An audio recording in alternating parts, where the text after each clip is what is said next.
Assalamualaikum, halo-halo semuanya. Ketemu sama saya lagi yuk untuk ngebahas topik yang menarik, bikin penasaran, dan semoga nambah pengetahuan kita semua. Kali ini topik yang diangkat adalah error pada pengukuran fisika dalam artikel ilmiah. Nah, jadi kita sama-sama bilang yuk, saatnya masuk ke segmen Ovika, Time to Overthinking with Knowledge. Error terkadang nggak hanya dari manusia. Beberapa faktor mulai dari kalibrasi peralatan, kondisi lingkungan, dan pengukuran juga bisa menjadi faktor error dalam penelitian ilmiah. Hal ini menyebabkan kita harus mengulang kembali penelitian dari awal untuk mendapatkan hasil yang diinginkan oleh peneliti yang sudah disusun dalam rumusan masalah serta hipotesis yang ada. Tapi, kalau kesalahan pengukuran, memangnya fisika bisa salah dalam pengukuran ya? Oke. Sekali lagi ya, fisika sebagai ilmu tidak salah dalam pengukuran. Tetapi pengukuran fisika memang bisa mengandung kesalahan karena keterbatasan alat ukur, kondisi lingkungan, dan manusia yang melakukan pengukuran. Kesalahan ini merupakan hal yang wajar dan menjadi bagian dari proses ilmiah untuk mendapatkan hasil yang mendekati nilai sebenarnya. Oh, terus apa aja sih kesalahan dalam pengukuran fisika? Oke, sini-sini dengerin baik-baik ya. Jenis-jenis kesalahan error dalam pengukuran fisika. Oke, yang pertama, kesalahan sistematik. Kesalahan yang berasal dari alat ukur atau metode pengukuran yang menyebabkan hasil pengukuran selalu menyimpang ke arah tertentu. Contohnya, kesalahan kalibrasi alat, kesalahan titik nol, dan pengaruh lingkungan seperti suhu dan tekanan.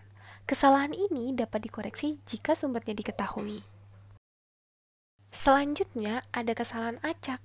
Kesalahan yang terjadi secara tidak terduga dan tidak dapat diprediksi. Misalnya, fluktuasi kecil saat pengukuran akibat faktor lingkungan atau ketidaktepatan pengamat. Kesalahan ini menyebabkan hasil pengukuran tersebar di sekitar nilai sebenarnya.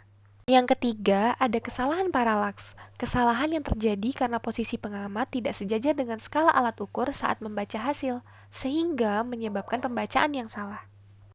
Oke, selanjutnya ada kesalahan pengamat.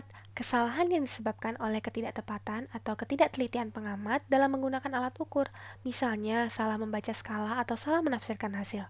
Ada kesalahan yang juga bersinggungan dengan kesalahan pengamat, yaitu kesalahan umum.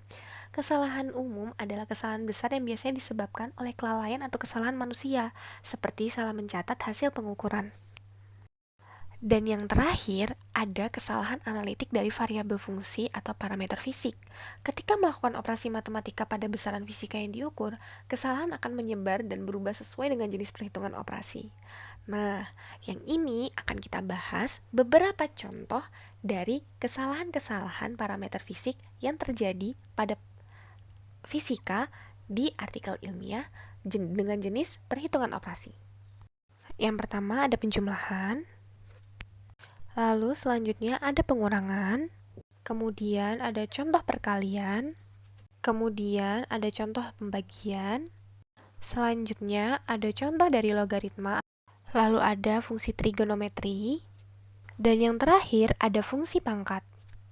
Oke, sampai di sini dulu ya. Semoga saling terbantu semuanya. Di penghujung ini kita akan menampilkan beberapa sumber yang membantu dalam membagikan informasi mengenai materi kali ini. Nah, berikut adalah referensinya. Terima kasih semuanya yang sudah memberikan perhatian dan juga meluangkan waktunya untuk menonton video kali ini. Semoga dapat saling membantu dan mendapatkan lebih banyak informasi yang bermanfaat dalam video ini. Apabila terdapat kesalahan diksi ataupun kurangnya informasi, mohon maaf dan mohon permaklumannya ya. Jangan lupa kritik, saran, dan juga bantuannya silahkan tulis di comment section. Jangan lupa like juga. Sampai jumpa lagi di segmen Ovika. Let them know. Assalamualaikum.